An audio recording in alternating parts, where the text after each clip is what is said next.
Alright folks, here we go. We're going to change this back tire out on a Yamaha V-Star 650. We need to start with a 14 millimeter socket and break these 4 bolts loose.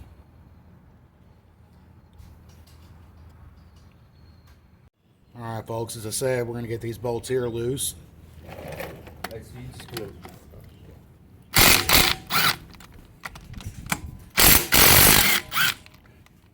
We're just going to bust them loose. We're not going to take them all the way out.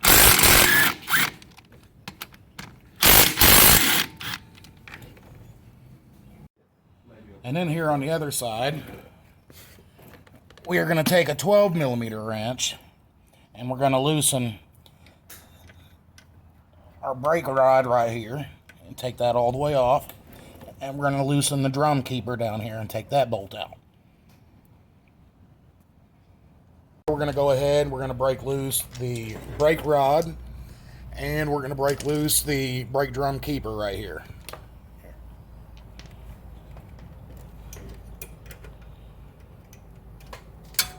We should be able to spin that off the rest of the way with our finger after it's broke loose. And you want to make sure you don't lose the spring that's up here, guys. There's a spring right here on the rod. Let's see if I can get a better look here. See right there where the hands are, he's got a spring there on the other side.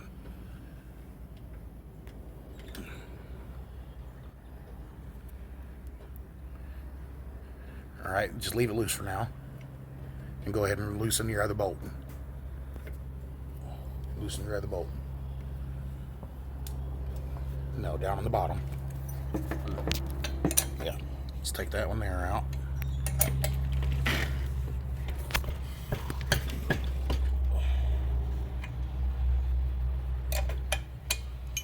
What that'll do is it'll allow your brake drum to spin so you can get this rod here out.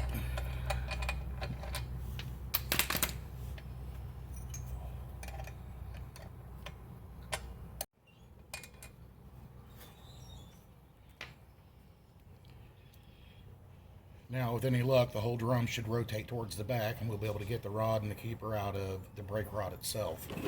There's a little keeper inside here. You see how it fell out there? The whole rod came out. We want to make sure we keep our spring on here. But we want to take this little piece out and set it out of the way here. Or, yeah, you put it on here and just tighten your nut on so you don't lose your spring or anything. Alrighty, we got that headache done. Now, we need to break loose our axle nut. So we're going to break this one here loose. Once we have it loose, we'll be able to take these bolts the rest of the way out, and then we'll slide our tire back.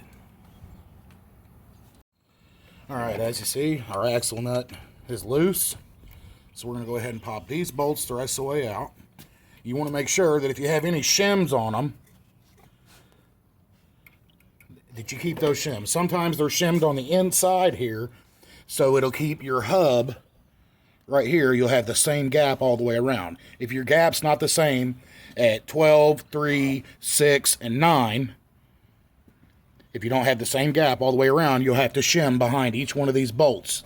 You have to put a shim until you get it even and riding perfectly true. Alrighty folks, as you see, we have got all our 4 bolts out. Our axle is loose.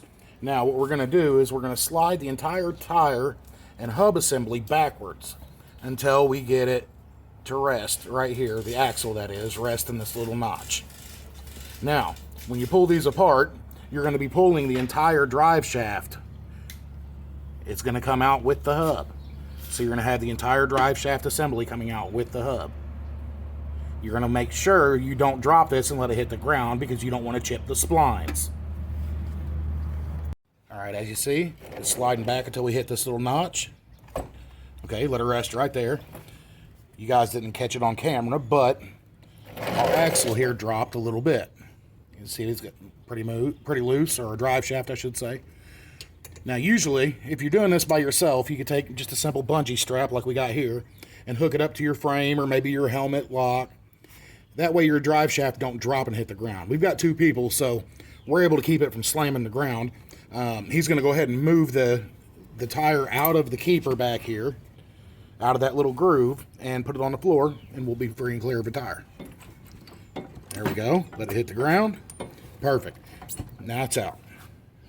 So as you can see, we were definitely in need of some rubber on this one. She might have got a little warm on the last ride. Now what we're going to do is separate our drive shaft assembly from the hub on this side. That's pretty simple. We're going to lay it down. The brake drum side is going to get laid down. We're going to lift straight off. Lay down. Got it. All right, now lift straight up. And it should come all the way out once we get our nuts loose. Make sure you know where your shims go. All right, and we're just going to set that right here out of the way. Perfect. And of course, you always want to make sure you keep your washers and your nuts and stuff in order. All right, now that we've got our drive shaft out of the way, you want to make sure you keep track of your spacers.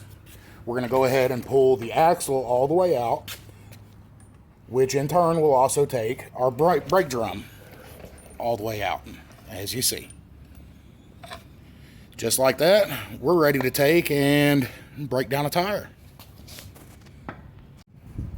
Alrighty, as you guys see, we've got some new rubber on there. We've already reinstalled our brake drum and pushed our axle back through. We got the outside axle nut just barely threaded on, that way we can still get it onto the frame itself. Our first step, we're going to take and stab that drive shaft back up in that hole. That way we've got our gear or our drive shaft back attached. And then we'll start getting the bolts set where they go. Alrighty, we've got the tire back up in place. Our drive shaft is back up where it belongs. On these 4 bolts here, we're going to tighten these 4 down first. And those will be tightened down to 52 foot-pounds of torque. After we get those tightened, we'll go back around the other side and attach our brake rod and our drum keeper. And then, once that's attached, we'll come back over here and tighten our axle, and it'll be torqued down to 68 foot-pounds. Alright, so now we've got our torque wrench set at 52 foot-pounds. And we're going to go ahead and torque down these 4.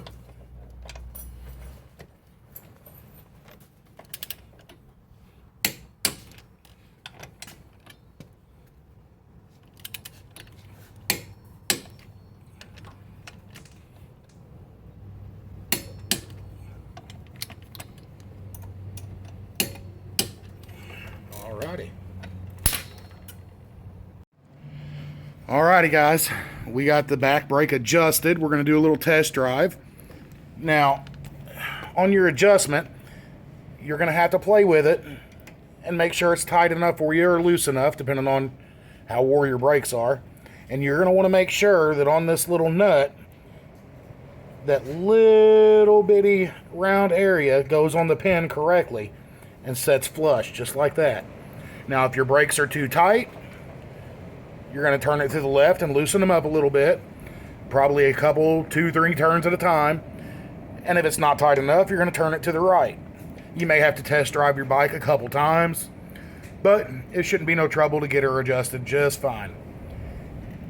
And with all that being said, this old girl here is ready for the season again. New rubbers on the back. I think we're going to get quite a few miles out of her before our next maintenance.